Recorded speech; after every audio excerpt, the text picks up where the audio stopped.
குரு பூஜை அப்படிங்கிறது உங்களை பொறுத்த வரைக்கும் ஒரு ஒரு மகத்தான நாள் அப்படின்ற மாதிரி கொண்டாடுறீங்க. அதுக்காக கிளம்பி வரக்கூடியவங்க பண்ணக்கூடிய விஷயத்த வந்து கொண்டாட்டமாக எடுத்துக்கிறதா இல்லை அட்டூழியமாக எடுத்துக்கிறதா அப்படிங்கிற மாதிரி ஒரு பேசுபொருள் ரொம்ப காலமாக இருந்துக்கிட்டே இருக்குது. நம்ம போகிறது வந்து வேறு இடத்துக்கு போகல, நம்ம கோவிலுக்கு போகிறோம். நம்மளுடைய பசும்பொன் முத்துராமலிங்க தேவர் ஐயாவை வணங்குறதுக்காக போகிறோம். ஏன்னா அவர் இருக்கிற இடம் எங்களுக்கு கோவில். நாங்கள் அந்த வழிபாடு முறைக்காக தான் போய்கிட்டு இருக்கோம். இன்ன வரைக்குமே போகிறோம். யாரும் மது அருந்தாதீங்க. மது அருந்திட்டு வருவாங்களா? இல்லை, எங்களுக்கு வந்து எங்கள் குரு பூஜையை பொறுத்த வரைக்கும் யாரும் அந்த மது கலாச்சாரன்றது கிடையாது.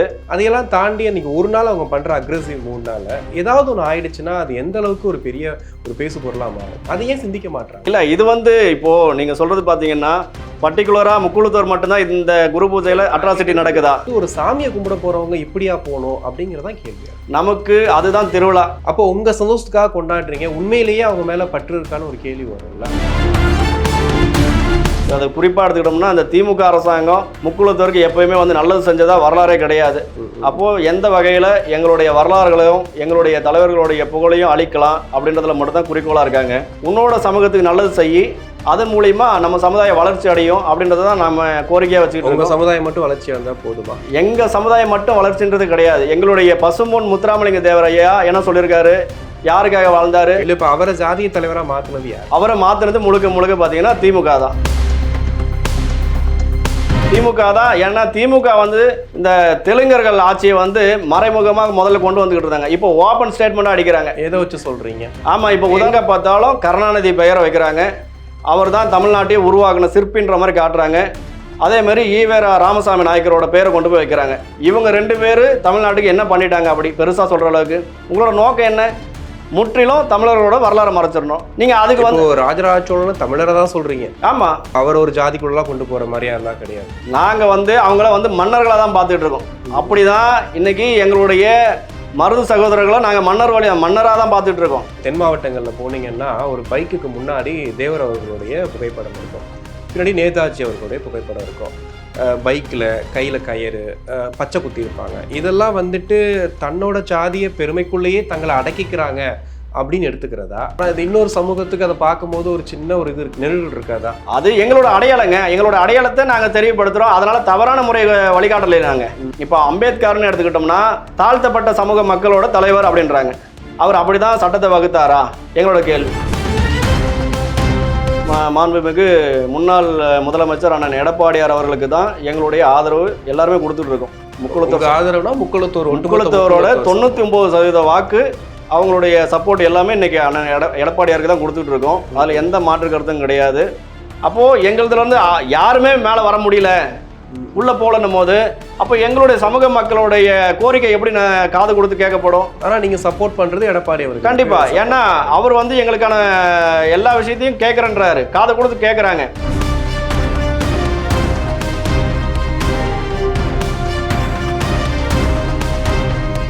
உலகெங்கும் வாழும் தமிழ் நெஞ்சங்களுக்கு கிறிஸ்டியின் அன்பு வணக்கம். இன்று நம்மோடு நேதாஜி இளைஞர் முன்னேற்ற படையின் மாநில தலைவர் SRK ராஜேஷ் இணைஞ்சிருக்கிறார்.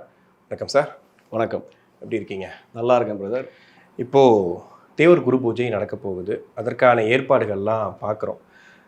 குரு பூஜை அப்படிங்கிறது உங்களை பொறுத்த வரைக்கும் ஒரு ஒரு மகத்தான நாள் அப்படின்ற மாதிரி கொண்டாடுறீங்க.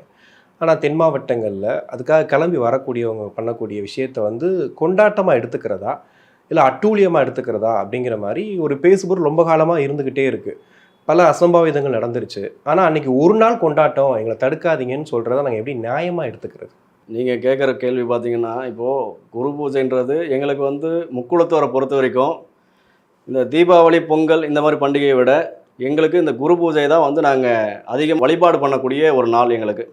இதில் வரக்கூடிய தென் மாவட்டங்கள்லேருந்து வரக்கூடிய இளைஞர்கள் வந்து ஒரு சில பேர் வந்து இந்த வாகனத்து மீது ஏறுவது, நாங்கள் எல்லாருமே எல்லா சமுதாய தலைவர்களும் எல்லா அமைப்பு தலைவர்களும் இந்த கோரிக்கையை எல்லாருக்கிட்டும் வச்சுக்கிட்டு இருக்கோம்.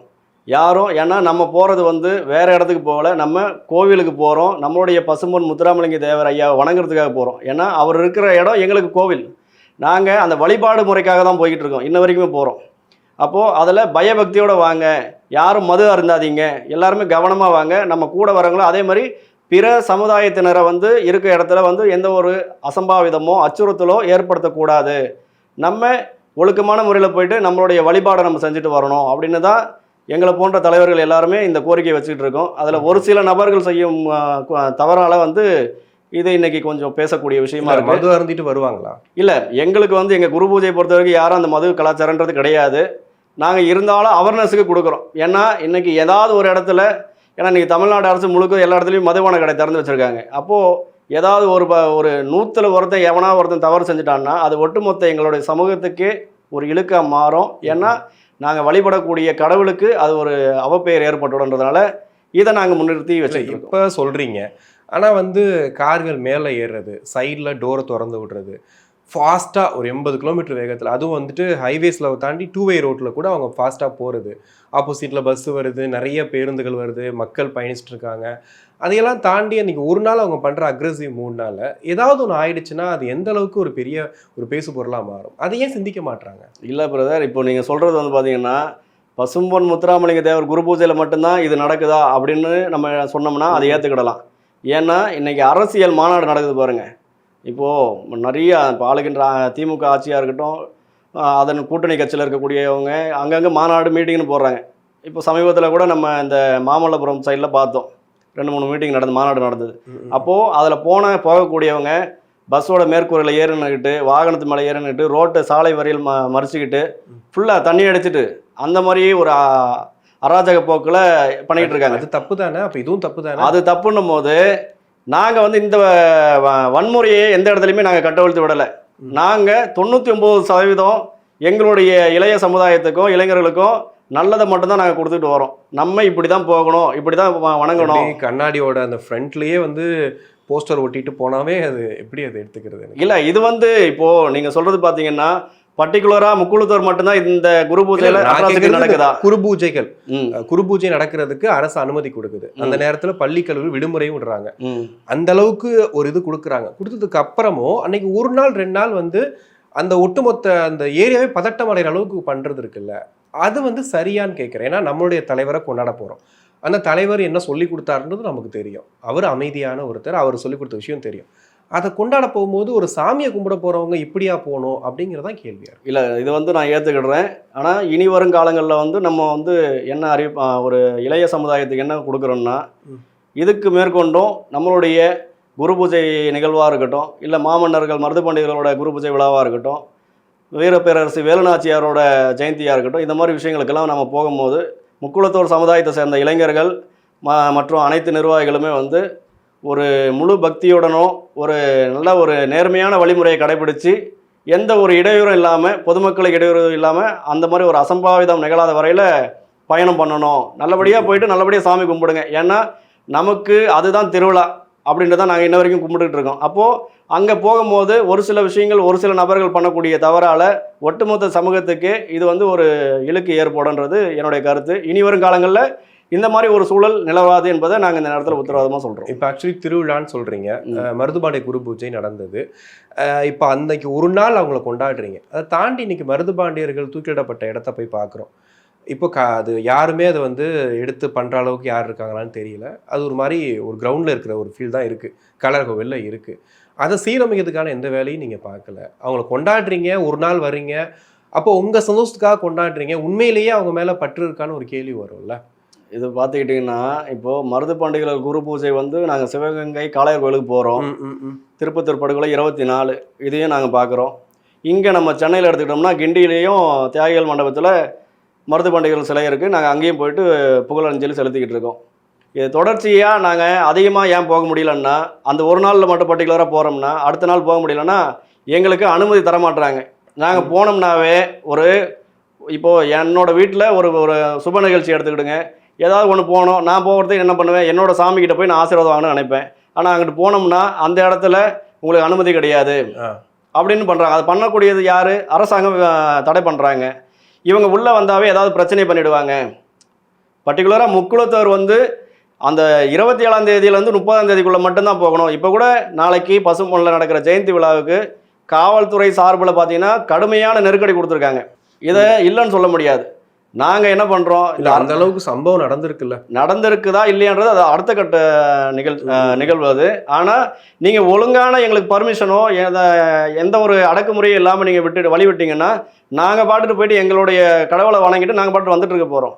நீங்கள் அந்த இடத்துல 4 பேர் தான் வரணும், 3 பேர் தான் வரணும் அப்படின்றத இதுவே நீங்கள் அரசியல் கட்சிகள் நடத்தக்கூடிய ஒரு மாநாட்டிலேயோ இல்லை ஒரு மீட்டிங்லேயோ இப்போ நிறைய அரசியல் கட்சியில் எடுத்துக்கிட்டோம்னா அந்த ரோட் ஷோ வந்து ஒரு இதுவாக ட்ரெண்டாக இருக்குது. அப்போ அதெல்லாம் நீங்கள் ஏன் அந்த கட்டுக்கோப்பான விஷயத்தை நீங்கள் தடை விதிக்க மாட்டீங்க? கட்சின்னும் போது அவங்களுடைய கட்சி கொள்கை கோட்பாடுகள் மக்களை சந்திக்கிறதுன்றது வந்து அது ஒரு பேட்டர்லாம் நம்ம ஃபாலோ பண்ணிட்டு இருக்கோம். இது உங்கள் குருவை நீங்கள் கும்பிட போகிற ஒரு நிகழ்வு. இதில் ஏன் உங்களுக்கு அந்த அளவுக்கு ஒரு அக்ரெசிவ் மோடு வேணும்னு கேட்குறேன். இது எல்லாரும் பண்ணுறது கிடையாது சார். இந்த விஷயம் வந்து நல்லா புரிஞ்சுக்கிடுங்க. இந்த இப்போ ஒரு அந்த வெகுசில தான் நான் கேட்குறேன். ஏன்னா இப்போ கூட செய்தி பார்த்துருப்பீங்க, நேற்று நடந்தது மருதுபாண்டை குரு பூஜை விழாக்கு போகும்போது இப்படி அக்ரெசிவாக நடந்துக்கிட்டாங்கன்ற ஒரு செய்தி வருது. இது ஒவ்வொரு வருஷமும் வருது. அதான் ஏன்னு கேட்குறேன். இது தடுக்கிறதுக்கு நீங்கள் என்ன வழி பண்ணியிருக்கீங்க? அது தடுக்கும் விதமாக தான் எங்களை போன்ற தலைவர்கள் எல்லாரும் தொடர்ந்து அறிவுறுத்திக்கிட்டு இருக்கோம். நாங்கள் ஒவ்வொரு மாவட்டத்துலேயுமே எல்லா அமைப்பு தலைவர்களும் குரல் கொடுக்குறோம். ஒவ்வொரு வாட்டியும் நம்ம இந்த பூஜை ஆரம்பிக்கிறதுக்கு முன்னாடி நாங்கள் வீடியோ காணொலி நாங்கள் வெளியிட்டு நம்ம சமுதாய மக்கள் அந்தந்த மாவட்டத்தில் இருக்கவங்க இப்படி இருங்க, இப்படி கட்டுக்கோப்பாக போங்க, எந்த ஒரு இடையூறு இல்லாமல் போயிட்டு வாங்க அப்படின்றதான் நாங்கள் அறிவுறுத்தி. அந்த ஊடகத்தில் ஏன் சொல்ல மாட்டீங்க? ஒரு ஊடகத்தில் ஒரு ப்ரெஸ் மீட் மாதிரி கொடுக்கலாம்ல. ஊடகத்தில் பண்ணணும்னா இது எப்படி நாங்கள் நம்புறது? இப்போ நீங்கள் சொல்கிறத நான் நம்பணும்ல. அப்போனா ஒரு ஊடகத்தில் சொல்லியிருந்தீங்கன்னா நான் பாருங்க இந்த சேனல் நான் கொடுத்துருக்கேன், நீங்கள் அதை பாருங்கன்னு சொல்லலாம். நாங்கள் ஊடகத்தில் கொடுக்கணும்னா நீங்கள் அதுக்கு வந்து ஒத்துழைப்பு கொடுக்கறது கிடையாது அந்த அரசாங்கம். ஏன்னா மொத்தமாக பார்த்தீங்கன்னா முக்குளத்தோரை ஒரு சாதிய சங்கமாக கட்டமைச்சு வச்சிடுறாங்க. அப்புறம் ஊடகத்துறை வந்து எப்படி எங்களுக்கு சப்போர்ட் பண்ணுவாங்க? ஆனால் உங்கள் நல்லது தானே சொல்கிறீங்க. உங்கள் இளைஞர்கள் அவங்களுக்கும் நாளைக்கு ஃபாஸ்ட்டாக போகிறாங்கன்றது வந்து மக்களுக்கு மட்டும் இல்லை, அவங்களுக்கு தானே. கண்டிப்பாக அதான் நான் கேட்குறேன். அதனால் இந்த அரசு வந்து முழுமையாக பார்த்தீங்கன்னா முக்குளத்தோருக்கு எப்போவுமே, அதை குறிப்பாக எடுத்துக்கிட்டோம்னா அந்த திமுக அரசாங்கம் முக்குளத்தோருக்கு எப்போயுமே வந்து நல்லது செஞ்சதாக வரலாறே கிடையாது. அப்போது எந்த வகையில் எங்களுடைய வரலாறுகளையும் எங்களுடைய தலைவர்களுடைய புகழையும் அழிக்கலாம் அப்படின்றதுல மட்டும்தான் குறிக்கோளாக இருக்காங்க. அதுக்காக தொடர்ச்சியாக நாங்கள் நிறையா குரல் கொடுத்துட்டு வரோம். களத்தில் இறங்கி போராடிட்டு இருக்கோம். ஒவ்வொரு விஷயத்துக்கும் நாங்கள் இறங்கி நிற்கிறோம். எங்களுடைய கட்டமைப்பு பார்த்திங்கன்னா வன்முறை என்பது தீர்வு கிடையாது. யாரும் வந்து முன்னாடி இருந்தவங்க வந்து ஒரு சிலர் வந்து இந்த பிரச்சனைகள் அது இதுன்னு நடத்திருப்பாங்க. நாங்கள் இன்றைக்கி இருக்கக்கூடிய எல்லா தலைவர்களுமே சொல்கிறேன், நான் என்னை குறித்து சொல்லலை, முக்குளத்தூரில் இருக்க அனைத்து தலைவர்களும் யாரும் எந்த வன்முறைக்கும் போகாதீங்க அப்படின்னு சொல்லிட்டு தான் இன்றைக்கி இருக்கக்கூடிய இளைய தலைமுறையை வழிநடத்திட்டு வரோம். ஏன்னா நமக்கான தேவை என்ன, தீர்வு என்ன? நீ ஒரு ஆட்சி அதிகாரத்துக்கு வந்து உன்னோட சமூகத்துக்கு நல்லது செய்யி, அதன் மூலிமா நம்ம சமுதாயம் வளர்ச்சி அடையும் அப்படின்றத தான் நம்ம கோரிக்கையாக வச்சுக்கிட்டு இருக்கோம். சமுதாயம் மட்டும் வளர்ச்சி அடைந்தால் போதுமா? எங்கள் சமுதாயம் மட்டும் வளர்ச்சின்றது கிடையாது. எங்களுடைய பசும்பொன் முத்துராமலிங்க தேவரையா என்ன சொல்லியிருக்காரு? யாருக்காக வாழ்ந்தாரு? ஏழைகளுக்காக வாழ்ந்தார். எங்களோட முக்குளத்தோருக்காக மட்டும்தான் தேவரையா வந்து வாழ்க்கை வழிகாட்டியாக இருந்தாருன்னு கிடையாது. அனைத்து சமூக மக்களோட நலனும் அக்கறை இருக்கணும். எல்லா மக்களுக்குமே எல்லாமே கிடைக்கணும். இல்லை, இப்போ அவரை ஜாதிய தலைவராக மாற்றினது யார்? அவரை மாற்றினது முழுக்க பார்த்தீங்கன்னா திமுக தான்.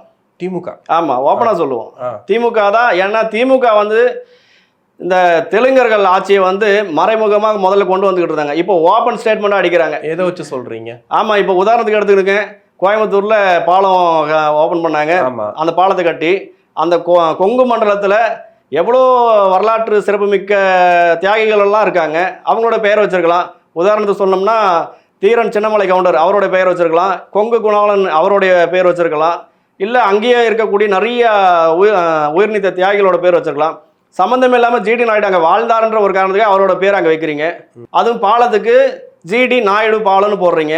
அப்போ உங்களுடைய விஷயம் எங்கே வந்து நிற்குது? முழுக்க தமிழர்களோட வரலாறும் தமிழர்களோட வாழ்வியலும் அழிச்சிடணும். ஜிடின்னு மட்டும் போட்டுருக்கலான்னு சொல்கிறீங்க. நீங்கள் ஜிடின்னு போட தேவையில்ல. ஏன் அவரோட பேரை போடுங்க. அவரோட பேரை போட்டு நீங்கள் பாலத்தை வைங்க. ஏன் இப்போது நீங்கள் குறிப்பிட்டு கோவை கொங்கு மண்டலத்தில் ஜிடி நாயுடு பாலன்னு பேர் வைக்கிறதுக்கு காரணம் என்ன? அதுதான் உங்களுக்கு சொல்கிறேன். தீரன் சின்னமலை இருக்காரு, அவரை விடவா இப்போது அறிவியல் சார்ந்து ஜிடி நாயுடு வந்து புகழ் பெற்றவர், நம்ம ஏற்றுக்கிடுறோம். நம்ம அதெல்லாம் இல்லைன்னு சொல்லலை. ஆனால் அந்த மண்ணுக்கும் மக்களுக்காக உழைச்ச வாழ்ந்து மறைந்தவர் வந்து தீரன் சின்னமலை, அவரோட பேர் வச்சுட்டு போங்க. இல்லை, அதுக்கு பின்னாடி என்ன அரசியல் இருக்கு? ஆமாம், இதுதான் அரசியல். இதுதான் வந்து தெலுங்கு மாடல் அரசியல். ஏன்னா ஒட்டு மொத்தமாக இப்போது கோயம்புத்தூர்னு மட்டும் கிடையாது, தமிழகத்தில் பெரும்பான்மையாக அனைத்து மாவட்டத்திலையுமே ஒவ்வொரு இடத்துலையும் அந்தந்த பூர்வ குடிகள் அந்தந்த இடத்துல இருக்கக்கூடிய தலைவர்களோட பெயர்களை புறக்கணிக்கப்படுது. அப்போ புறக்கணிக்கப்பட்டு அவங்களோட அடையாளத்தை மறைச்சிட்டு இவங்க முழுக்க எங்கே பார்த்தாலும் கருணாநிதி பெயரை வைக்கிறாங்க. அவர் தான் தமிழ்நாட்டையே உருவாக்கின சிற்பின்ற மாதிரி காட்டுறாங்க. அதே மாதிரி ஈவேரா ராமசாமி நாயக்கரோட பேரை கொண்டு போய் வைக்கிறாங்க. இவங்க 2 பேர் தமிழ்நாட்டுக்கு என்ன பண்ணிட்டாங்க அப்படி பெருசாக சொல்கிற அளவுக்கு? அப்போது தாய்நாட்டுக்காக சுதந்திரத்துக்காக போராடின தியாகிகள்லாம் என்ன பண்ணுறது? வ.உ. சிதம்பரம் பிள்ளை எடுத்துக்கலாம், அவர் போராடுறதா? உலகத்திலேயே சொந்த பணத்தில் வணிகம் செஞ்சு பேர் எடுத்தவங்க, அந்த மாதிரி இருக்கக்கூடியவங்கெல்லாம் பேர் வைக்கலாம். நீங்கள் இன்றைக்கி நம்ம உலக வரலாற்றில் பெருமையாக பேசிகிட்டு இருக்கோம். இன்றைக்கி தாஜ்மஹால் உலக அதிசயம்னு சொல்கிறோம். அதை விட இன்றைக்கி நம்ம தஞ்சை மாவட்டத்தில் இருக்கக்கூடிய பெருவுடையார் கோயில், அந்த கோயிலை கட்டின நம்மளுடைய மன்னர் ராஜராஜ சோழனுக்கு இன்ன வரைக்கும் இந்த அரசு எங்கேயாவது ஒரு இடத்துல ஒரு சிலை வச்சிருப்பாங்களா? கிடையாது. இல்லை ஒரு மணிமண்டபம் இருக்கா? எந்த அரசுமே கிடையாது. ஆமாம். அப்போது உங்களோட நோக்கம் என்ன? முற்றிலும் தமிழர்களோட வரலாறு மறைச்சிடணும். நீங்க அதுக்கு வந்து ராஜராஜ சோழன் தமிழரை தான் சொல்றீங்க. ஆமா. இப்ப அவர் ஒரு ஜாதிக்குள்ளலாம் கொண்டு போற மாதிரி எல்லாம் கிடையாது. நாங்க வந்து அவங்கள வந்து மன்னர்களா தான் பார்த்துட்டு இருக்கோம். அப்படிதான் இன்னைக்கு எங்களுடைய மருது சகோதரர்களை நாங்க மன்னராக தான் பார்த்துட்டு இருக்கோம். எங்களுடைய முக்குளத்தோருக்காக வாழ்ந்தவங்க அப்படின்லாம் நாங்க பார்க்கல. ஏன்னா அவங்களும் அப்படி வாழலை. ஒட்டுமொத்த தமிழ் சமூகத்துக்காக போராடினவங்க, சுதந்திரத்துக்காக போராடி உயிர் நீத்தவங்க. அப்போ எங்களை ஒரு வட்டத்துக்குள்ள ஏன் அடைக்கிறீங்கன்றாங்க. அவங்க அடைக்கிறாங்களா? இப்போ ஒன்றும் இல்லை, தென் மாவட்டங்களில் போனீங்கன்னா ஒரு பைக்குக்கு முன்னாடி தேவர் அவர்களுடைய புகைப்படம் இருக்கும், பின்னாடி நேதாஜி அவர்களுடைய புகைப்படம் இருக்கும், பைக்கில் கையில் கயிறு, பச்சை குத்தி இருப்பாங்க. இதெல்லாம் வந்துட்டு தன்னோட சாதிய பெருமைக்குள்ளேயே தங்களை அடக்கிக்கிறாங்க அப்படின்னு எடுத்துக்கிறதா, இல்லை இன்னொருத்தங்க வந்து உங்களை எக்ஸ்டர்னலாக ஃபோர்ஸ் பண்ணி அடக்குறாங்கன்னு எடுத்துக்க முடியுமா? ஏன்னா இப்போ பைக்கில், காரில் எல்லா இடத்துலையுமே சில வாசகங்கள்லாம் கூட போடுறாங்க இல்லையா? நான் அதை வச்சு கேட்குறேன். இப்போது நீங்கள் பார்த்துக்கிட்டிங்கன்னா இப்போ தென் மாவட்டங்களில் இந்த கயிறு கட்டுறதுனாலையோ இல்லை முன்னாடி வண்டியில் புகைப்படம் ஒட்டுறதுனாலையோ வந்து இந்த சாதியோட பெருமையை பேசுகிறாங்க அப்படின்லாம் கிடையாது. இன்றைக்கி பரவலாக எல்லாருமே இன்றைக்கி இந்த சமூகம் அந்த சமூகம்லாம் கிடையாது. எல்லா சமுதாயத்துலேயும் அவங்கவுங்களுக்கு நேசிக்கக்கூடிய தலைவர்களை அவங்க பின்பற்றி போகிறாங்க. ஆனால் இது இன்னொரு சமூகத்துக்கு அதை பார்க்கும்போது ஒரு சின்ன ஒரு இது இருக்கு, நெருடல் இருக்காதா? இவர் பைக்கில் குத்திருக்காரு, இப்போ இந்த ஜாதிக்காரன்னு தெரிஞ்சுக்கிறதுல என்ன இருக்குது? பெரிய ஒரு இது இல்லை. அது எங்களோட அடையாளங்க. எங்களோட அடையாளத்தை நாங்கள் தெரியப்படுத்துகிறோம். அதனால் தவறான முறை வழிகாட்டலை நாங்கள். இப்போது நாங்கள் பெரிதும் நேசிக்கக்கூடிய எங்களுடைய மாவீரன் நேதாஜியை நாங்கள் கையில் பச்சை குத்திட்டு இருக்கோம். நெஞ்சில் எங்களுடைய பசுமன் ஃபோட்டோ கூட இப்போ வச்சுருக்கீங்க. ஆமாம், எங்களுடைய பசுமன் முத்துராமலிங்க தேவரையை நாங்கள் நெஞ்சில் வச்சுட்டு இருக்கோம். அப்போது நாங்கள் நேசிக்கக்கூடிய தலைவர்கள் எங்களோட ரோல் மாடலாக நாங்கள் அவங்கள தான் கொண்டுட்டு வரோம். இவங்க வழி, ஏன்னா அவங்க என்ன வாழ்வியலை வாழ்ந்தாங்க, அந்த வாழ்வியல் நெறிமுறைகளை நம்மளும் ஒரு 10% வாழணும் அப்படின்றத நாங்கள் கடைபிடிச்சிட்டு வரோம். அதே மாதிரி தான் பிற சமுதாயத்தை சேர்ந்த தலைவர்களும் தியாகிகளும் அவங்கவுங்க சமுதாயத்தில் இருக்கவங்க அவங்க அதை பின்பற்றி இன்றைக்கி நிறையா பேர் எடுத்துக்கிட்டலாம்னா, இந்த நம்ம வீரப்பன் அவர்களை எடுத்துக்கோங்க. அவருடைய அந்த மக்கள் வந்து இன்னமும் வீரப்பனை கடவுளாக வணங்கிட்டு இருக்காங்க. நாங்களும் பெரிதும் மதிக்கக்கூடிய ஒரு இதுவாக பார்த்துட்டு இருக்கோம்.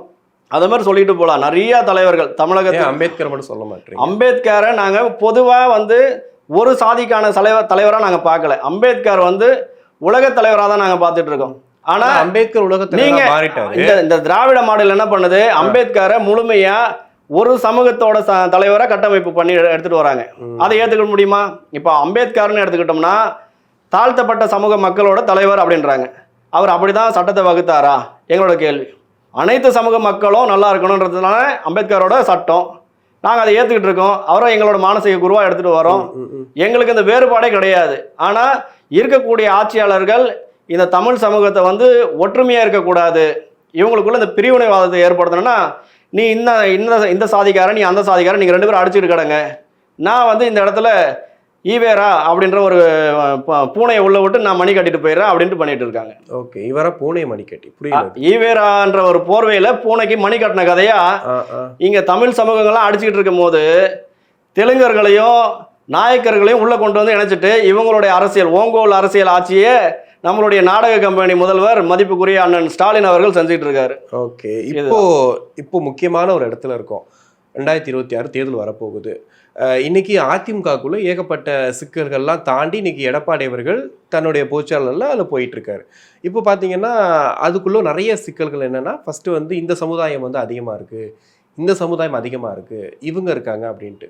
நீ முக்குளத்தூர் சமுதாயம் யாரு கூட இருக்காங்க, யார் பண்ணி நிற்கிறாங்கன்ற ஒரு கேள்வி இருக்கு. அதுக்கு உங்க பதில் என்ன? இப்போது முக்குளத்தூர் சமுதாய வாக்கு வங்கின்னு பார்த்துக்கிட்டிங்கன்னா தென் மாவட்டமாக இருக்கட்டும், வட தமிழகமாக இருக்கட்டும், எல்லா பகுதியிலையுமே இன்றைக்கி முழுமையாக 99 விழுக்காடு மாண்புமிகு முன்னாள் முதலமைச்சர் அண்ணன் எடப்பாடியார் அவர்களுக்கு தான் எங்களுடைய ஆதரவு எல்லாருமே கொடுத்துட்ருக்கோம். முக்குளத்தூர் ஆதரவுனா முக்குளத்தூரோட 99% வாக்கு அவங்களுடைய சப்போர்ட் எல்லாமே இன்றைக்கி அண்ணன் எடப்பாடியாருக்கு தான் கொடுத்துட்ருக்கோம். அதில் எந்த மாற்று கருத்தும் கிடையாது. அதே மாதிரி பார்த்துக்கிட்டிங்கன்னா இன்றைக்கி எங்களுடைய சமுதாயத்தில் இருக்கக்கூடிய தலைவர்கள், முன்னால் இருக்கக்கூடிய பிரதிநிதிகள்னு பார்த்தீங்கன்னா அண்ணன் டிடிவி தினகரன் அவர்களாக இருக்கட்டும், சசிகலா அம்மையார் அவர்களாக இருக்கட்டும், ஐயா ஓபிஎஸ் அவர்களாக இருக்கட்டும், இவங்கெல்லாம் வந்து எங்களோட முன்னோடிகள். அவங்க ஒரு வழிமுறையை கடைப்பிடிச்சு கொண்டு வந்திருந்தாங்க. இன்றைக்கி நாங்கள் அவங்களோட வழிமுறையில் தான் அரசியலுக்கு நாங்களும் வர ஆரம்பித்தோம். ஆனால் அதுக்கு அடுத்தது பார்த்துட்டிங்கன்னா எங்களுக்கான பிரதிநிதித்துவம் வந்து எங்களுக்கு கிடையாது. சுத்தமாக முற்றிலும் எங்களோட சமுதாயத்துக்கான உழைக்கக்கூடிய நீங்கள் வந்து எங்களுக்கு ஒரு நல்லது பண்ணணும்னு எதிர்பார்த்து நாங்கள் வந்தோம். ஆனால் இன்றைக்கி எல்லாருமே வந்து தன்னோட சுயநலத்துக்காக, தன்னோட சுயலாபத்துக்காக அரசியலை வந்து பிரித்து விட்டுட்டீங்க. பிரித்து விட்டுட்டு இன்றைக்கி யாரை நம்பி முக்குளத்து சமுதாயம் போய் நிற்கும் அப்படின்ற ஒரு கேள்விக்குறியே ஏற்படுது. ஆனா நீங்க எடப்பாடி அவர்கள் தானே சப்போர்ட் பண்றேன்னு. ஆமா, எடப்பாடி அவர்களுக்கு நாங்க உள்ள கொண்டு வந்த, அதாவது முக்குளத்து சமூகத்துல இருந்து ஒருத்தர் வந்திருக்காருன்னும் போது இப்ப டிடிவிக்கோ இவருக்கும் நீங்க அதுக்கு உங்களுக்கு ஆதரவு கொடுக்கல. ஓபிஎஸ் அவர்களுக்கே நீங்க ஆதரவு கொடுக்க சார். இப்போ நாங்க ஓபிஎஸ் அவர்களுக்கு ஆதரவு கொடுக்கல அப்படின்னா, இல்ல டிடிவி அவர்களுக்கு ஆதரவு கொடுக்கலன்னா, எங்களுக்கான குறைகளை முதல்ல நீங்க கேட்கணும். காதை கொடுத்து கேட்க மாட்டாங்க. எங்க கேட்குறீங்க? நீங்க பண்றது உங்களுக்கு சம்பந்தப்பட்டவங்களையும் உங்களை சார்ந்தவங்களையும் மட்டும்தான் பாக்குறீங்க. அடிப்படையில் அடிமட்டத்தில் இருக்கக்கூடிய மக்கள் என்ன கஷ்டப்படுறான் அதை போய் நேரில் பாருங்க. அவன் பிரச்சனையை காதை கொடுத்து ஒரு 2 நிமிஷம் கேளுங்க. கேட்டால் தானே தெரியும் எனக்கு இந்த பிரச்சனை இருக்குது, என்னோட சமூகம் இப்படி கீழே போய்கிட்டு இருக்கு, முன்னேற்றத்துக்கு வர முடியலன்னுட்டு. அதை காதை கொடுத்து கேட்கக்கூடிய ஆட்களுக்கு நாங்கள் சப்போர்ட் பண்ணுறோம். அந்த வகையில் எடுத்துக்கிட்டோம்னா இன்றைக்கி அண்ணன் எடப்பாடியார் வந்து முற்றிலும் வந்து முக்குளத்தோருக்கு எல்லா சப்போர்ட்டும் எல்லா வகையிலையுமே வந்து சப்போர்ட்டிவாக இருக்காரு. என்னென்ன பண்ணியிருக்காரு? ஆமாம், இப்போ எடுத்துக்கிடுங்க. மதுரை விமான நிலையத்துக்கு கடந்த 40 வருஷமாக பசும்பொன் ஐயா முத்துராமலிங்க தேவர் பேரை வைக்கணுன்ட்டு எல்லா தலைவரும் போராடிட்டு இருக்கோம். நிறையா மனுக்கள் கொடுத்து நிறையா போராட்டம் பண்ணியிருக்கோம், எல்லாம் பண்ணிகிட்டு இருக்கோம். இன்ன வரைக்கும் யாருமே அதை செவிச வைக்கல. இப்போது சுற்றுப்பயணத்தில் எடப்பாடியாருக்கு இந்த கோரிக்கை வச்சாங்க எங்களுடைய சமுதாயத்திலேருந்து. அதுக்கு மத்திய அரசுக்கு நான் பரிந்துரை பண்ணுறேன், அதுக்கான முயற்சியை நான் கண்டிப்பாக எடுக்கிறேன் அப்படின்ட்டு எங்களுடைய பிரச்சனையை காது கொடுத்து கேட்குறாருல, அந்த இடத்துல மீடியாவில் தான் அவருக்கு வாக்குறுதி கொடுத்துருக்காரு. பாரத ரத்னா விருது பசும்பொன் முத்துராமலிங்க தேவருக்கு பாரத ரத்னா விருதும் மதுரை விமான நிலையத்துக்கு பேர் சூட்டுறதுக்கும் ஏற்பாடு பண்ற மத்திய அரசுக்கு நாங்க அதிமுக சார்பில் கோரிக்கை நாங்க கண்டிப்பா கொண்டு போவோம், அதை நிறைவேற்றி கொடுப்போன்ற வாக்குறுதி அவர் கொடுத்திருக்காரு. அப்ப அவருக்கு தானே நாங்க சப்போர்ட் பண்ண முடியும். இல்ல இப்ப அப்படி பார்க்கும்போது அதிமுகல வாக்கு வங்கின்னு சொன்னா இப்ப இந்த சமுதாய வாக்கு வங்கியில் அதிகமா பேசப்படும். இப்ப இந்த தொகுதியில இவ்வளவு பேர், தேனியில இவ்வளவு பேர், சேலத்துல இவ்வளவு பேர், அப்ப அது சேர்ந்து ஜாதிய முறையும் வரும். இப்போ ஜாதி வரும்போது இப்போ கவுண்டர் சமூகமா இல்லை தேவ சமூகமா முக்குளத்தூர் இந்த ஒரு கான்செப்ட் வருது இல்லையா? அப்படி பார்க்கும்போது இன்னைக்கு டிடிவி வெளியே இருக்காரு, ஓபிஎஸ் வெளியே இருக்காரு, சசிகலா வெளியே இருக்காங்க.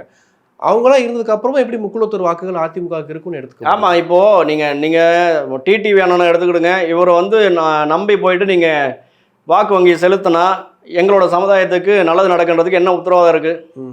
இல்லையா? நான் ஒரே ஒரு கேள்வி கேட்குறேன். இந்த 3 பெருந்தலைவர்களும் எங்களுக்கு முன்னோடிகள், எங்களுடைய சமுதாய தலைவர்கள். நாங்கள் ஏற்றுக்கிறோம், வரவேற்கிறோம். இல்லைல்ல தலைவர்னே சொல்றீங்க? ஆமாம், முதல்ல எங்களுடைய சமுதாய தலைவர்கள். ஏன்னா 3 பேரும் அண்ணன் டிடிவி தினகரன், ஐயா ஓபிஎஸ் அவர்கள், அம்மையா சசிகலா அவர்கள், எல்லாருமே நாங்கள் எங்களுடைய சமுதாய தலைவரை தான் முதல்ல பார்ப்போம். நாங்கள் எங்களோட சமுதாயத்துக்காக தனித்து நின்று நீங்கள் களம் காணுங்க. நான் முக்குளத்தோருக்காக முழுக்க நிற்கிறேன், எங்களுக்கு முக்குளத்தோர் வாக்கு முழுமையாக எங்களுக்கு வரணும் அப்படின்னு சொல்லுங்கள். அடுத்த செகண்டு எல்லா முக்குளத்தோரும் ஒன்றிணைஞ்சு அந்த ஒரு வழியில் நிற்போம், ஒரே நேர்கோட்டில் நிற்போம். அதில் மாற்றுக்கிறதே கிடையாது. அப்படி நிற்கிறதுக்கு அவர்கள் தயாரா அப்படின்றத எங்களோட கேள்வி. அப்போ சரியான நிலைப்பாடுல நீங்களே நிற்க மாட்டீங்க. உங்களை நம்பி வந்து நாங்கள் என்ன பண்ணுவோம்?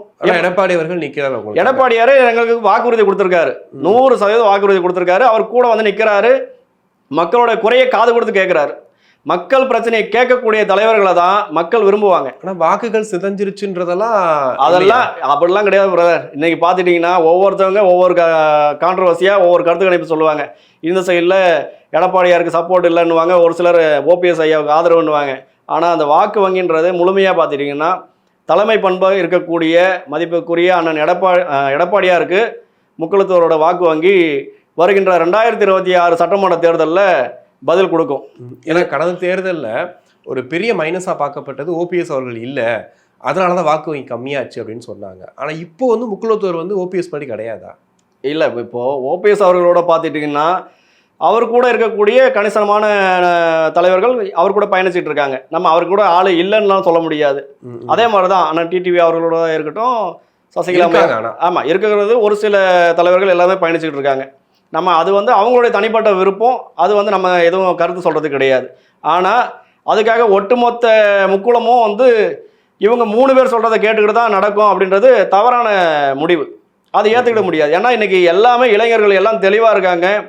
நமக்கு வர வேண்டிய தலைவர், நமக்கு தேவையானதை நம்மளுடைய சமூகம் சார்ந்தோ மக்கள் சார்ந்தோ யார் செய்கிறாங்களோ அவங்கள நம்ம தேர்ந்தெடுப்போம். ஏன்னா இன்றைக்கி இளம் தலைமுறை எல்லாருமே அரசியலுக்கு வர ஆரம்பிச்சிட்டாங்க.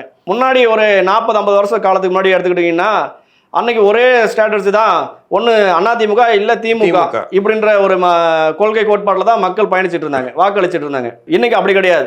இன்னைக்கு இளம் தலைமுறை அரசியலுக்கு வர ஆரம்பிச்சதுலேருந்து நல்லா சிந்திக்க ஆரம்பிச்சுட்டான், அவனுக்கு எல்லாமே தெரிய ஆரம்பிக்குது. அப்போது நமக்கான தேவையும் நமக்கான வாழ்வியலை யார் கட்டமைப்பு பண்ணுறாங்களோ அவங்களுக்கு நம்ம துணை நிற்போம் அப்படின்ற போது அந்த பேஸில் இன்னைக்கு ஐயா எடப்பாடியாருக்கு முக்குளத்தர் வந்து முழுவதையாக சப்போர்ட் பண்ணிக்கிட்டு இருக்கு. இப்போ அரசியல் ரீதியாக பார்க்கும்போது அந்த ஒரு சமுதாய வாக்குங்கிறது ஆட்சி மாற்றத்துக்கே உண்டாகக்கூடிய வாக்குகள். கண்டிப்பாக ஒரு பெரிய வாக்கு வங்கி இருக்கு. அதை இப்போ இன்னைக்கு முக்குளத்தூர் வாக்குகள்லாம் எடப்பாடிக்குன்னு தைரியமாக சொல்கிற அளவுக்கு எல்லாருமே மாறிட்டாங்கன்னு எப்படி எடுத்துக்கோங்க? சரிங்க, இப்போது நான் ஒன்று கேட்குறேன். இப்போது நாங்கள் எடப்பாடியாருக்கு சப்போர்ட் பண்ணணும்னு வச்சுக்கிடுங்க, முக்குளத்தூர் சப்போர்ட் பண்ணல. இப்போ எங்களுடைய முக்குளத்தூரில் இருக்கக்கூடிய தலைவர்கள் யாரை கை காட்டுறீங்க நீங்கள்? அடுத்த ஆளுமையா முதல்வர் வேட்பாளராக நீங்கள் யாரை வந்து எங்களுக்கு பரிந்துரை பண்ணுவீங்க? இதுக்கு என்ன பதில் இருக்கு? இல்லை சொல்ல முடியுமா? சொல்லலாம் ஆக்சுவலி. ஆமாம், இல்லை இதை சொல்ல முடியுமா? முடியாது. ஏன்னா இன்னைக்கு டிடிவி அண்ணனா இருக்கட்டும், ஓபிஎஸ் ஐயாவாக இருக்கட்டும், நான் தனிச்சு முதல்வருக்கு நிற்கிறேன், எனக்கு சப்போர்ட் பண்ணுங்க அப்படின்னு நீங்கள் பண்ணுவீங்களா? நிற்க மாட்டீங்க. இன்னைக்கு பார்த்துட்டீங்கன்னா நீங்கள் திமுகவில் போயிட்டு ஏன் அப்படி சொல்ல முடியல? ஏன்னா முக்கியமான வாக்கு வங்கி வாக்குகள் இருக்கு. இப்போ திருமாவளவன் எடுத்துக்கிட்டா கூட ஒரு கூட்டணியில் சேர்ந்திருக்காரு, அவருக்கு ஒரு வாக்கு வங்கி இருக்கு, அதை வச்சு திமுக கூட்டணி பலமா இருக்குன்னு சொல்றாங்க. ஆனால் முக்குளத்தூர் வாக்குகளை ஏன் ஒருங்கிணைக்கவே முடியல? இப்போ நீங்கள் சொல்றதை வச்சு பார்க்கும்போது 3 பேருமே தனித்தனியாக தானே இருக்காங்க, ஏன் ஒருங்கிணைக்க? முக்குளத்தூர் வாக்கு வந்து ஒருங்கிணைக்கணும்னா முதல்ல முக்குளத்தூர் மக்களை வந்து கட்டமைப்பு பண்ணணும். கட்டமைப்பு பண்ணுறதுக்கு இன்னைக்கு தலைவர்கள் சரியான நிலைப்பாட்டில் கிடையாது. முன்னாடி இருந்த தலைவர்கள் எல்லாருமே இன்னைக்கு ஒவ்வொருத்தவங்களும் ஒவ்வொரு கொள்கையில இருக்காங்க. தனிஞ்சு நிற்கிறதுனால இந்த பிரச்சனை. எல்லாருமே ஒன்றிணைஞ்சு முக்குளத்தூர் சமுதாயத்துக்காக நான் நிற்கிறேன் அப்படின்னு நின்னீங்கன்னா அப்போ முக்குளத்தூர் சமுதாயம் சப்போர்ட் பண்ணும். அது வரைக்கும் இந்த இடர்பாடுகள் நடந்துகிட்டு இருக்கும் தொடர்ந்து. ஏன் இத்தனை பிரிவுகள் அதுல? இப்போ நீங்க உங்களுடைய முன்னேற்ற படையை பார்க்கணும், இது மாதிரி ஏகப்பட்டது முக்குளத்தூர்ல இருந்து வருது. அதுல தேவர், கள்ளர், மறவர் தனித்தனியா பிரிஞ்சுல இவங்கெல்லாம் ஏன் சேர மாட்டாங்க? அதுல என்ன ஈகோ இருக்கு? நாங்க சேர மாட்டோம்லாம் கிடையாது சார். எங்களுக்கு வந்து கள்ளராகட்டும், அகமுடையாராகட்டும், மறவராகட்டும் எல்லாருமே அண்ணன் தம்பி மாமன் மச்சான் அப்படி தான் நாங்கள் இருந்துக்கிட்டு இருக்கோம். இன்ன வரைக்கும் எங்களுடைய வாழ்வியல் அப்படி தான். இதில் மாற்றுக்கிறதுலாம் கிடையாது. அரசியல் ரீதியாக கேட்குறேன். அரசியல் ரீதியான்னா இன்னைக்கு அதுக்கு வழிநடத்தக்கூடிய தலைவர்கள் சரியில்லை. வழிநடத்தக்கூடிய தலைவர் சரியாக இருந்தால் இந்த ஒற்றுமை கரெக்டாக இருக்கும். அப்போது இன்னைக்கு 100 அமைப்பு இருக்குது. அந்த 100 அமைப்புக்கும் வழிகாட்டியாக இருக்கக்கூடிய நம்மளுடைய முன்னோடியாக இருக்கக்கூடிய தலைவர்கள் என்ன பண்ணணும்? கட்டமைப்பு பண்ணணும். எல்லாரும் வாங்கப்பா, நம்ம சமுதாயத்துக்காக நம்ம இந்த விஷயத்தை பண்ணுவோம், இதை வந்து ஒட்டுமொத்த குரலாக நம்ம ஒரே குரலாக நம்ம எடுத்துகிட்டு போனோம்னா அதுக்கான வேலைகள் நடக்கும். ஏன் பாமக இருக்குல்ல, ஏன் வந்து உங்களுக்கு அந்த மாதிரி இல்லை? பாமக இருக்குன்னு பார்த்தீங்கன்னா இன்னைக்கு பாமக ஒன்லி வன்னியர் சமூக மக்கள் மட்டும் இருக்காங்கன்னா அது வந்து கிடையாது. இன்னைக்கு அதுலேயும் எல்லா சமுதாய மக்களும் இருக்காங்க. அவங்களும் அவங்களுடைய கொள்கையை எடுத்துட்டு போறாங்க. இல்ல ஒருங்கிணைக்க முடியுதுலன்னு சொல்றேன். வன்னியர்களை ஒருங்கிணைச்சிட்டு அப்புறம் மற்ற சமுதாயத்தை ஒருங்கிணைக்க முடியுதுல்ல. ஆனா ஏன் வந்து முக்குளத்தூர் மட்டும் ஒருங்கிணைப்பு ஒன்னா சேர்ந்துட்டாங்க? அவங்களுக்குன்னு பெரிய அமைப்பு இருக்கு, ஒரு அமைப்பு இருக்குன்னே இல்லையே. நீ இத்தனை அமைப்புகள் இத்தனை பேர் பிரிஞ்சு இருக்கிறதுனால தானே இன்னைக்கு அரசியல் ரீதியா இவ்வளவு கேள்விகள் வருது மேல. அதுக்கான காரணமே வந்து இந்த ஒற்றுமை கிடையாது. எங்களுடைய முன்னோடிகள் வந்து எல்லாரும் ஒன்றிணையணும் அப்படின்றத நாங்கள் நெடுங்காலமாக எல்லாருமே எதிர்பார்க்குற ஒரு கருத்து இது. இப்போது அண்ணன் டிடிவி தினகரன் அண்ணன், ஓபிஎஸ் ஐயா, சசிகலா அம்மையார்லாம் எல்லாரும் ஒன்றிணைஞ்சு நம்ம மக்கள் எல்லாம் ஒன்றிணைவையா, நீங்கள் வாங்க ஒரே நேர்கோட்டில் போவோம் அப்படின்னு சொன்னாங்கன்னா அதுக்கான அரசியலை அவங்க கொண்டு வந்தாங்கன்னா கண்டிப்பாக கட்டாயமாக முக்குளத்தோர் ஒன்றிணைவாங்க. ஆனால் இது நடக்குமான்றது கொஸ்டின் மார்க். நடக்கிறதுக்கு வாய்ப்பு கிடையாது. ஏன்னா இன்றைக்கி யாருமே அவங்கவுங்க தனித்தனி ஸ்ட்ராட்டஜி கொண்டு போயிட்டுருக்காங்க. இன்றைக்கி ஒவ்வொருத்தவங்களும் இந்த கட்சிக்கு போகலாமா, அந்த கட்சிக்கு ஆதரவு தெரிவிக்கலாமா அப்படின்ற ஒரு நிலைப்பாட்டுக்கு போயிட்டாங்க. அப்போது உங்களுக்குள்ள ஒற்றுமை கிடையாது. அந்த இடத்துலையே பிரிஞ்சு கிடக்கும் போது அப்போ நீங்கள் எப்படி சமுதாயத்தை கட்டமைப்பு பண்ணுவீங்க? இப்போ நீங்கள் அதிகாரத்தை எதிர்பார்க்குறீங்களா? இப்போ உங்கள்லேருந்து ஒருத்தர் அதிகாரத்துக்கு வரணும்னு ஆசைப்பட்றீங்களா, இல்லை உங்கள் கோரிக்கைகள் நிறைவேறினா போதும்னு நினைக்கிறீங்க? எங்களுடைய சமூகத்திலிருந்து ஒருத்தவங்க அதிகாரத்துக்கு வந்தாங்கன்னா எங்களுடைய மக்களுக்கான கோரிக்கைகள் நிறைவேற்றப்படும். அந்த இடத்துல அவங்க குரல் கொடுப்பாங்க. அதை தான் நாங்கள் கேட்டுக்கிட்டு இருக்கோம். அப்போது எங்களுதுலேருந்து யாருமே மேலே வர முடியல, உள்ள போலன்னும் போது அப்போ எங்களுடைய சமூக மக்களுடைய கோரிக்கை எப்படி காது கொடுத்து கேட்கப்படும்? ஆனா நீங்க சப்போர்ட் பண்றது எடப்பாடி அவருக்கு கண்டிப்பா. ஏன்னா அவர் வந்து எங்களுக்கான எல்லா விஷயத்தையும் கேட்கறன்றாரு, காது கொடுத்து கேட்கறாங்க. ஒற்றுமையா வந்து அவரு முக்குளத்தோருக்கு மட்டும் சப்போர்ட் பண்றேன் அப்படின்லாம் சொல்லலை. ஆனால் எடப்பாடியார் வந்து ஒட்டுமொத்த அனைத்து சமூக மக்களுக்காகவும் எல்லா வசதிகளும் நான் செஞ்சு தரேன் அப்படின்ற வாக்குறுதியை கொடுத்துட்டு இருக்காரு. இன்னைக்கு தொடர்ச்சியாக எடுத்துக்கிட்டோம்னா இந்த சாதி வாரி கணக்கெடுப்புன்றத நடத்தணும். அப்படி நடத்தினோம்னா எந்தெந்த சமுதாயம் எவ்வளோ மக்கள் இருக்காங்கன்றது ஒரு கணக்கெடுப்பு வந்துடும். அப்போது சரிசமமாக எல்லாருக்கும் அவங்கவுங்களுக்கு தேவையான விஷயங்களை பண்ணலான்றது. ஆனால் இன்ன வரைக்கும் இந்த அரசாங்கம் பண்ணுதான்னு பார்த்தீங்கன்னா அது ஒரு கேள்விக்குறி தான். அதுவே பார்த்தீங்கன்னா பக்கத்து மாநிலத்தில் இன்னைக்கு சாதி வாரி கணக்கெடுப்பு எடுத்துட்டான். கர்நாடகாவில் எடுத்துட்டான். 10 நாள் லீவ் விட்டு அவன் எடுத்துட்டானுங்க. அப்போது இந்த தமிழ்நாட்டில் ஏன் எடுக்கலை? அதுக்கான முயற்சி இது வரைக்கும் எதனா பண்ணுறீங்களா? கிடையாது. அப்போ இப்படி இருக்கும்போது நீங்கள் என்னத்தை எங்களுடைய வாழ்வியலை மாற்ற போகிறீங்க? எங்களுக்கான மாற்றம் எப்படி வரும்? எல்லா சமூகமும் பிரிச்சுட்டு இருக்கணும், எல்லாரும் அடிச்சுட்டு இருக்கணும். சாதி மோதலும் மத மோதலும் மட்டும்தான் இதில் கட்டவிழ்த்து விடப்பட்டிருக்கு. இப்படி தான் தமிழகத்தில் இருக்கக்கூடிய அனைத்து சமூகமும் பிரிஞ்சிட்டு இருக்கு. அதை வந்து ஒரே கட்டத்தில் இவன் என்ன சாதி, இவன் இந்த சமூகத்தை சேர்ந்தவன் அப்படின்னு தனித்தனியாக பிரித்து விட்டுறான். இப்படி தான் நடந்துட்டு இருக்கு. திமுக மேல என்ன அதிருப்தி உங்களுக்கு? அதிகபட்ச அதிருப்தினா என்ன சொல்லுவீங்க? திமுகவில் அதிருப்தியாக இருக்கிறதுக்கு காரணம் பார்த்தீங்கன்னா, திமுக மக்கள் நலன் சார்ந்த விஷயம் ஏதாவது ஒன்று பண்ணியிருக்காங்களா? விரல் விட்டு சொல்லுங்க, நீங்கள், நான் ஏற்றுக்கிடுறேன். இன்னைக்கு அந்த மாதிரி எதுவுமே கிடையாது. இல்லை, மகளிர் உதவித்தொகை, உங்களுடன் ஸ்டாலின் ஆரம்பிச்சு இன்னைக்கு இலவச பஸ் விடுறதா இருக்கட்டும், அந்த விஷயங்களை பார்த்துக்கிறாங்க. இன்னைக்கு மழைநீர் வடிகால்லாம் அமைச்சிருக்காங்க. இப்போ சென்னையில் மழை தண்ணி. சார், நாங்கள் கேட்குற ஒரே விஷயம், நீங்கள் இந்த வாக்குறுதி, பொய்யான வாக்குறுதிகள் வந்து நீங்கள் 505 வாக்குறுதிகள் போட்டிருக்கீங்க. 500 இல்லை, நீங்கள் 1000 வாக்குறுதி கூட திமுக அரசாங்கம் கொடுக்கும். அதெல்லாம் கேள்வியே கிடையாது. எந்த வாக்குறுதியை முழுமையாக நீங்கள் நிறைவேற்றிருக்கீங்க? 80% பண்ணிட்டேன். 80% எல்லாம் சும்மா கதை. இன்னைக்கு எடுத்துக்கிட்டீங்கன்னா இந்த மகளிர் உரிமை தொகைன்றீங்க, எத்தனை பெண்களுக்கு முழுமையாக இந்த உரிமை தொகை போய் சேர்ந்துருக்குன்னு நினைக்கிறீங்க? திரும்ப கொடுக்குறேன்னு சொல்லியிருக்காங்களே. எப்போ ஆட்சி முடிகிற டைம் இல்லையா? ஏன்னா மக்களை ஏமாத்துறீங்களா? மக்கள் வந்து முட்டாள் நினச்சிட்டு இருக்கீங்களா? ஏன் 4.5 வருஷத்தில் உங்களால் பண்ண முடியலையா?